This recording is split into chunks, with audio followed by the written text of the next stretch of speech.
सुने कहानी सीरीज में आज एक कहानी प्रस्तुत कर रहा हूँ। शीर्षक है रेत पर बनते ढहते घरों दे। दरवाज़ा खुलते ही उचाट घर और भयानक सन्नाटे से सुधीर का पाला पड़ा। बटन दबाते ही पूरे घर में रोशनी फैल गई। सुधीर ने इधर उधर नज़रें दौड़ाई।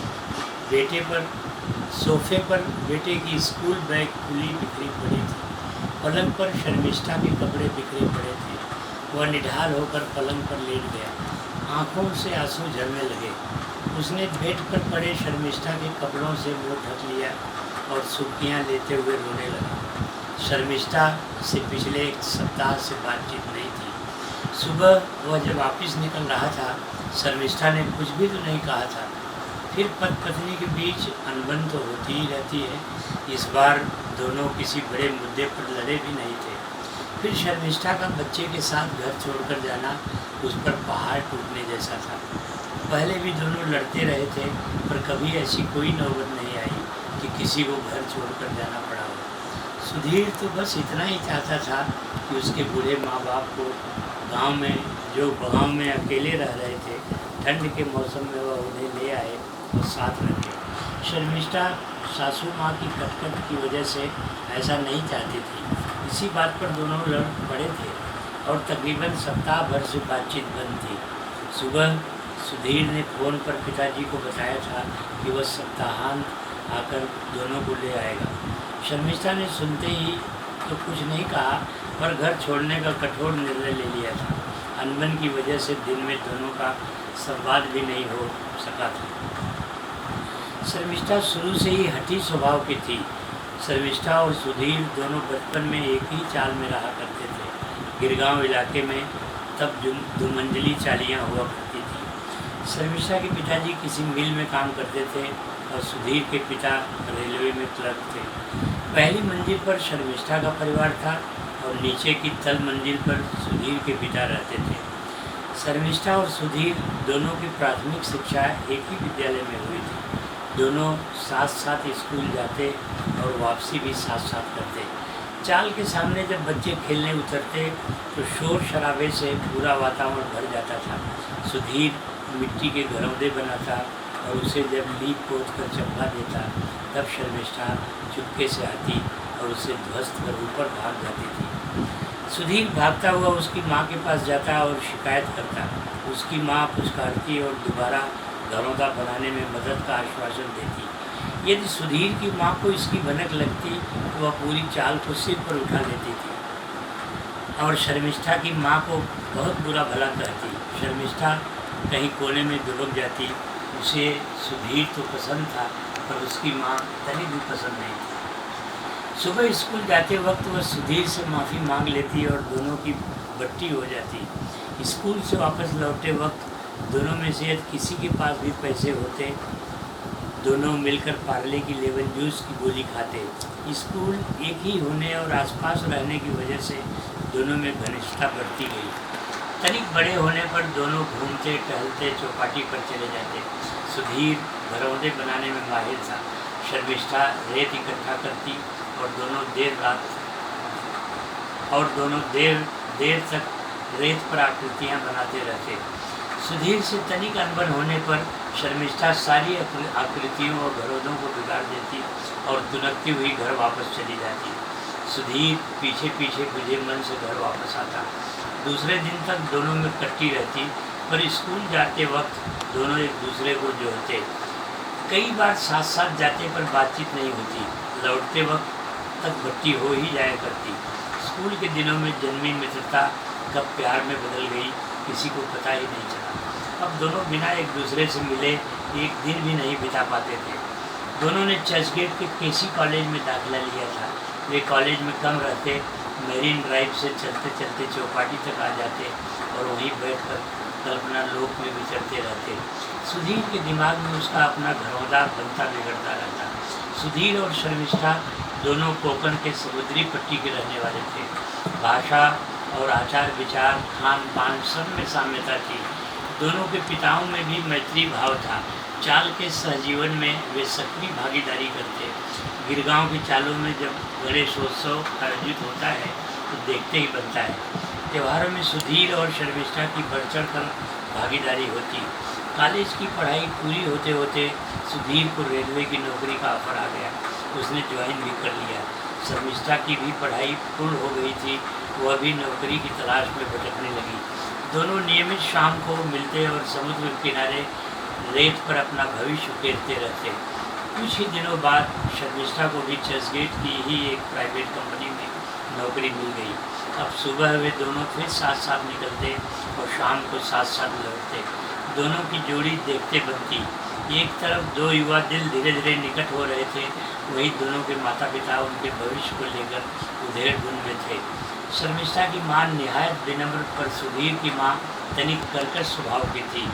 चाल में उसे कोई पसंद नहीं करता था, पर सुधीर के पिता का बड़ा मान सम्मान था। वे सामाजिक सांस्कृतिक कामों में सबसे आगे रहते। किसी के यहाँ शादी हो या किसी की मृत्यु हो गई हो, सुधीर के पिता सबसे आगे रहते। एक दिन शर्मिष्ठा की माँ ने समझाते हुए सुधीर की माँ से कहा, भाभी यदि आप अनुमति दें तो मैं आपसे कुछ कहना चाहती हूँ। सुधीर की माँ ने कहा, बोलो क्या कहना चाहती हो? यही कहोगे ना कि मैं ही सबसे लड़ती रहती हूँ, यही ना? सच यह है कि लोग मुझसे जलते हैं। मेरा पद रेलवे में है और बेटा भी रेलवे में लग गया है। यह देखकर लोगों को अच्छा नहीं लगता। मेरे सर पर सींग थोड़े जमी है कि मैं सबको दिखाती फिरूँ। बोलो, और कुछ बोलना पूछना हो तो कहो। मैंने अपनी बात पहले ही कह दी। खाँटी कोकड़ी हूँ, मेरे मन में कोई गांठ नहीं रहती। अब बोलो। शर्मिष्ठा की माँ ने झेलते हुए कहा, नहीं भाभी, मैं तो आपसे कुछ और ही कहने आई थी। इस पर उसे बैठने का इशारा करते हुए सुधीर की माँ ने तनिक ढिलाई बरतते हुए कहा, कहो क्या कहना है?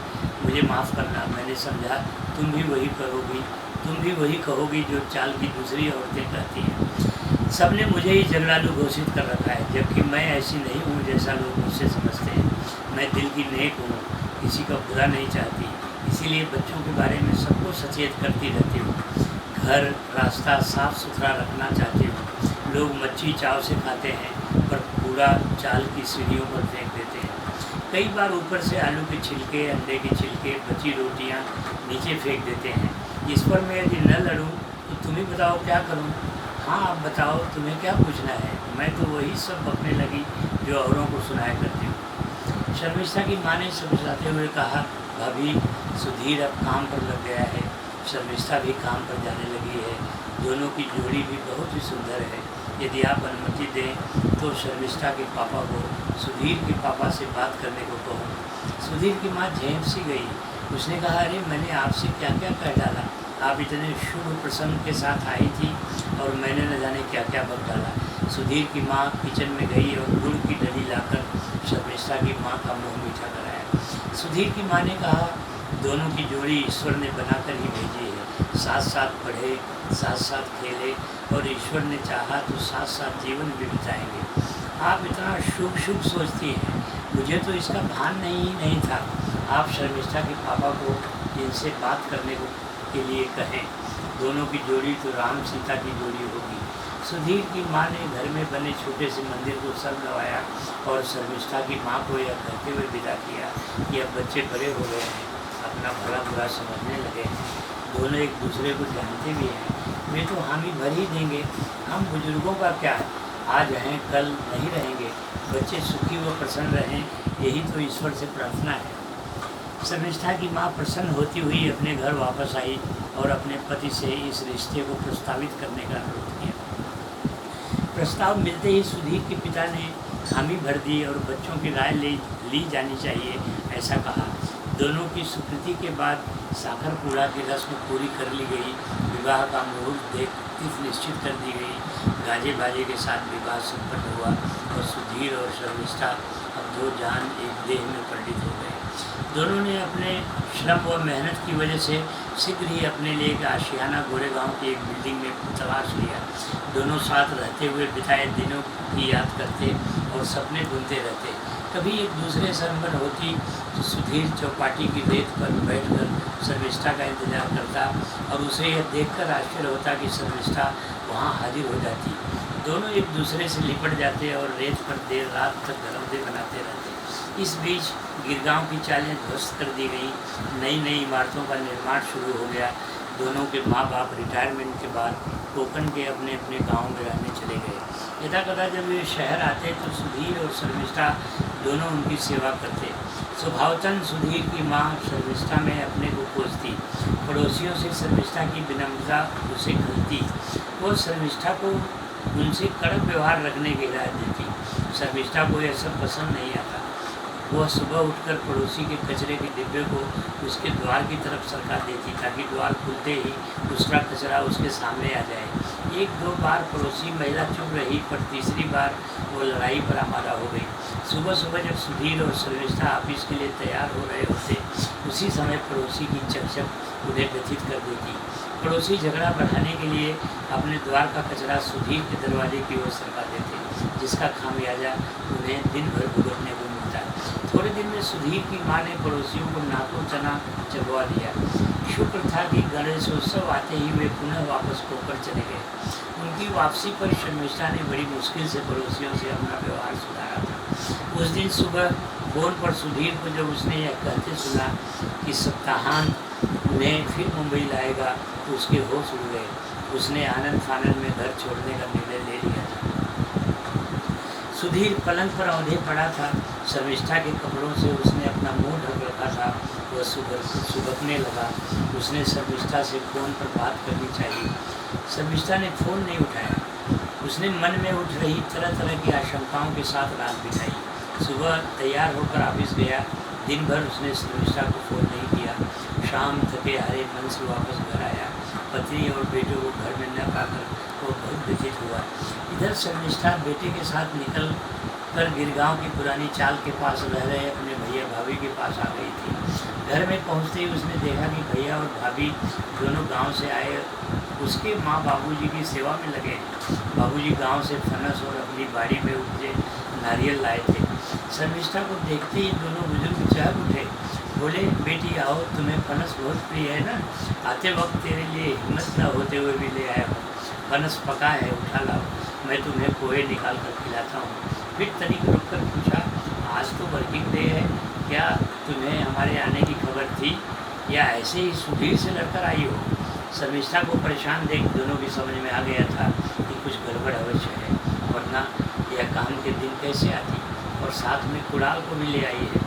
शर्मिष्ठा दौड़कर माँ से चिपक गई तो रोने लगी। माँ और भाभी ने ढाढ़स बधाया और उसे फनस के कोए निकाल कर खिलाने लगी। भैया भाभी को माँ बाबूजी की सेवा करते देख जैसे उसकी आंखें खुल गई हो। उसे अपने किए पर पश्चाताप हो रहा था। माँ और भाभी दोनों ने उसे समझाया और तुरंत सुधीर को फ़ोन लगाया। शर्मिष्ठा फ़ोन कर रही थी और सुधीर ने उसका फ़ोन नहीं उठाया। शाम को शर्मिष्ठा सच धज कर चौपाटी पर आ गई, जैसे उसे यकीन था कि सुधीर उसे मनाने अवश्य आएगा। वह ठीक उसी जगह घरौंदे बनाने लगी जहाँ सुधीर बनाया करता था, और वह कई बार बिगाड़ दिया करती थी। सूरज ढलने को था। शर्मिष्ठा ने देखा शाम के 6 बजने वाले थे, पर सुधीर तो कहीं दूर तक दिखलाई नहीं पड़ रहा था। कुणाल ने कहा, मम्मी पापा नाराज़ हैं, वे नहीं आएंगे, चलो हम ही अपने घर चलते हैं। शर्मिष्ठा ने कहा, नहीं, वे ज़रूर आएंगे, आज नहीं तो कल, चलो आज ही मम्मी के पास चलते हैं। शर्मिष्ठा और कुणाल गिरगांव भैया भाभी के पास वापस लौट आए। रात में शर्मिष्ठा मम्मी की गोद में लिपट कर सोई।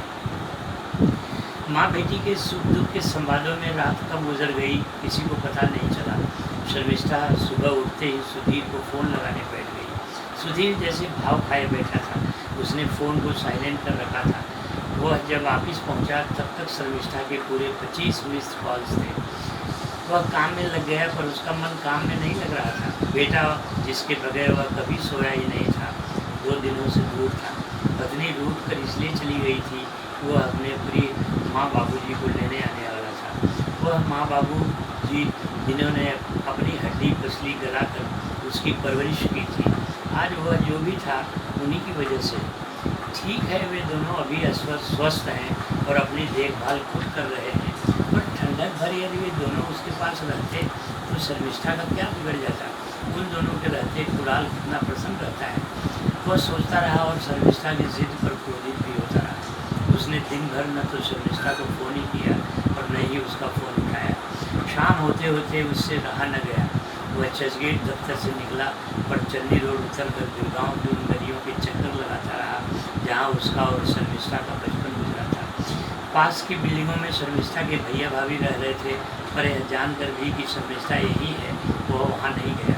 वह घूमते घूमते उस प्राथमिक विद्यालय तक गया जहाँ वह और शर्मिष्ठा पढ़ा करते थे। स्कूल के सामने वाली उस छोटी दुकान पर भी गया जहाँ से दोनों पार्ले का लेमन जूस लिया करते थे। उसे देखते ही बूढ़ा दुकानदार पहचान गया और पूछ बेटा कैसे हो, शर्मिष्ठा बिटिया कैसी है? सुधीर ने बताया कि दोनों अच्छे हैं। दुकानदार का हालचाल पूछने के बाद पूछा कि काका पार्ले वाले लेमन जूस हैं क्या?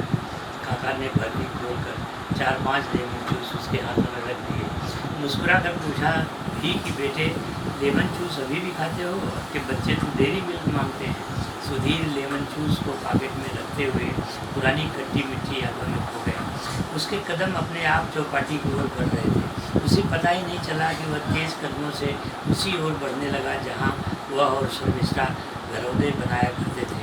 और बाद के दिनों में भी जब भी अनबन होती दोनों वहीं आ जाते और दोनों में पट्टी हो जाया करती। वह समुद्र की रेत पर पांव रखता जाता और रेत पांव के नीचे से खिसकती जाती। उसके मन में आशंका थी कि कहीं शर्मिष्ठा भी जिद न कर बैठी हो। उसे पश्चाताप भी हो रहा था कि उसने उसका फ़ोन क्यों नहीं उठाया। थोड़ी बाद उसने देखा कि ठीक उसी जगह शर्मिष्ठा कुछ बना रही है जहाँ वह घरौंदे बनाया करता था।